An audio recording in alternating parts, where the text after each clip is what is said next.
Hello, welcome to Pro Modeler. This week's video blog. Well, not a great deal to happen this week, to be honest.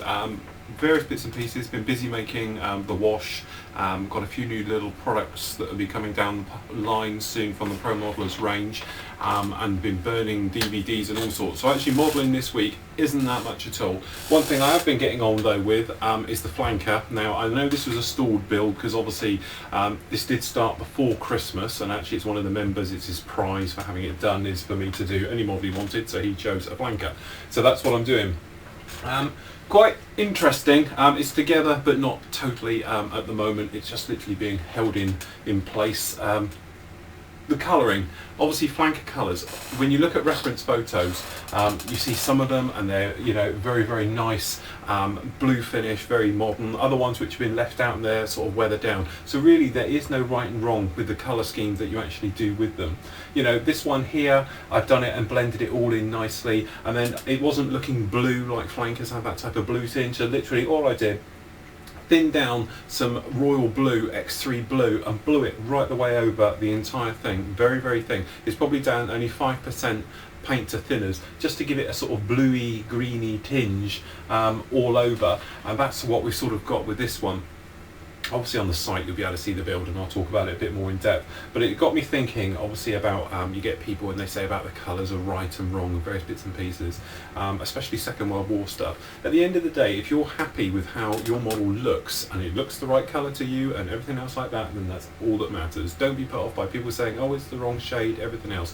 Things to take in thing is what we call the scale effect, i.e. these blues and that will always be a lighter than the real thing, purely because of the scale. It's when you shrink things down, if you lighten them up, they don't look as blocky, and that's what we try and do. A bit like when we're trying to do pre-shading on aircraft, you try to, what I'm getting at is what I call a tonal variation, and I know a lot of you have spoken about the way I use that word of tonal variation. The way I mean about it is that really your eye is being drawn over the entire model and not just fixed on it's a block.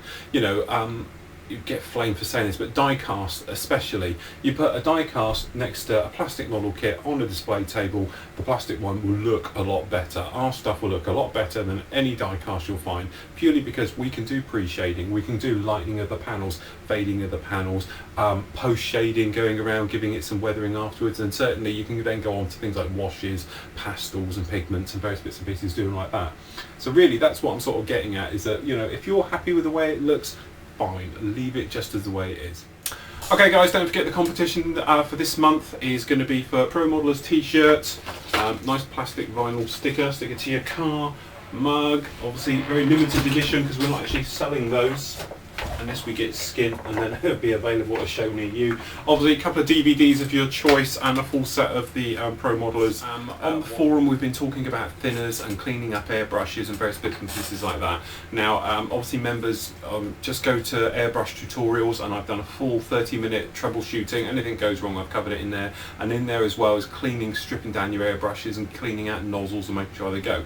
A lot of people have been asking about different types of thinner, especially in the UK because Tamiya thinner is getting a bit hard to find and various bits and pieces like that.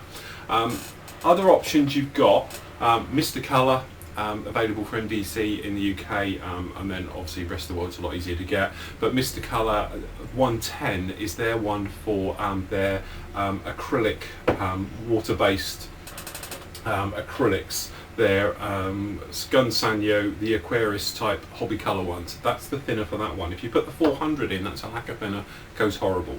The other thing as well we were talking about is this is IPA, which is basically propanol alcohol. It's like 90% this one, proof. Don't drink it. It's great for cleaning out your airbrush. It works like a cellulose thinner, but it's not quite as aggressive because it's alcohol based, but it strips and cleans literally everything, but you do need to work it a little bit longer. It's not like a cellulose thinner that gets in there, or like a lacquer thinner. I think in the US you call it a lacquer thinner, we call it cellulose. It's not as aggressive, but it does do the same thing. If you're going to use it as a thinner, in testing this week, as Carl's pointed out, you can use it, and I've tried it as well. Guns, absolutely no problem with. Tamiya, absolutely fine. And extra acrylics, it's fine with. Valeros, take your pick. Some of the colours are fine with it, others they turn to snot, as we're calling it in the forum. It then goes like a PVA glue, it mixes up very thick and all the rest of it. But if you are thinking about it and you can't find any of the Tamiya acrylics that we use in their extra acrylics, which is their X20A, then you could change over to something like Mr. Colour. The other one you can use as well is Extra Acrylics do one which you can get via Hannants, and their one is just as good as the Tamiya one, or sort of, you know, the Mr. Colour ones. Obviously the brand specific, if you're using Tamiya with Tamiya ones, you know it's going to work fine. Certainly with the Mr. Colour ones, you know, Mr. Hobby things, they're going to work with all the Mr. Hobby colours, and then obviously Extra Acrylics especially designed to work with their range of paints as well. So, you know, if you are going to go along, you can do that. Certainly I tend to use Tamiya thinners for everything as a general type of thing. Then I'll use Mr. Colour, like today I've had it out because I've been testing it in all honesty and just making sure I'm right about these things. But it's a nice way, you know, be brand specific. If not, those three, if you like, Mr. Colour, Tamiya Extra, the X20A or Extra Acrylics will all do the same thing. So if you are getting a bit, can't find it, then fair enough. Okay, so this week's sort of tip area, if you like. When you're masking up, if you're going to do something around a nose and various bits and pieces, there's easy little ways you can do it. Obviously Tamiya tape, which most of us will have. This is Jammy Dog tape, which is great for doing real complex curves because it's thin, it adheres around corners and things like that. Obviously you've got wider types of tape as well. The way I always do it, usually with a 6mm, because it's sort of my favourite size of tape, cut off a nice long strip. Usually with a dodgy end, I'll keep it the other end. And normally what I'll do is just pop it on my lap like this. If you can see this, I'll actually do this up here so you can see it better. Then literally I start at the top, up to that panel line, just like that. Okay, and then literally you just come along, sure you can see it, that's it. And we just go along and wrap it right the way round. And then when I get to the bottom half, okay, I'll normally pull off and go diagonally off somewhere like that, and then to the top one can come down as well, and you're just pulling and stretching it all the way. Now this is great on a flat surface like this. This is a big nose obviously on the nose of a flanker here, but if you're going to be doing one where it's a more curved round, then a thinner tape works better because you can actually get it in the area a lot easier. Now this is a great tip by Andy Mullen. Now he's a member on the forum, he's also on lots of other forums, and everyone knows him as the guy who's into Tomcats in a big way. Anyway, he said to me the other day when I was on about this, I took off a bit of tape and took a decal with it. Nightmare, absolutely, so I had to go around and repaint it. He said cling film, which is absolutely brilliant. Well, this is this stuff here. Obviously food wrap, I think it's got other names of. Anywhere around the world it's probably got lots of different names. But he's right, because this stuff is brilliant. Usual thing, can't get it off a roll. Fight with that, come on. That's it.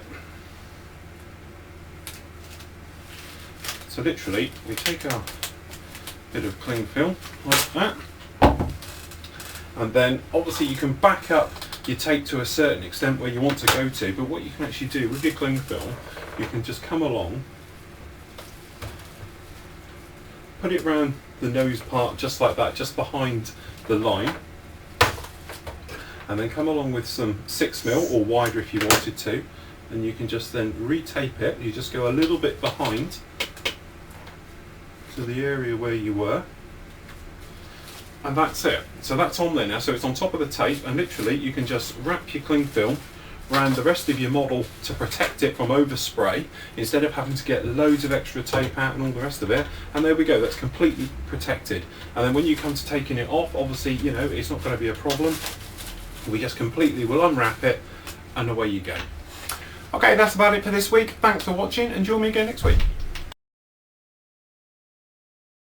This week, month even, oh god, we're off the week and month again, not starting this again. Okay, this week we've got, going to be doing, for this month's draw, should I say, we're going to do, oh god, give up, here we go again. Okay, 2. Hi, and welcome to Pro Modelers. This month's competition, no, we're not even doing that again. Oh, we're in a rut now. Okay, here we go.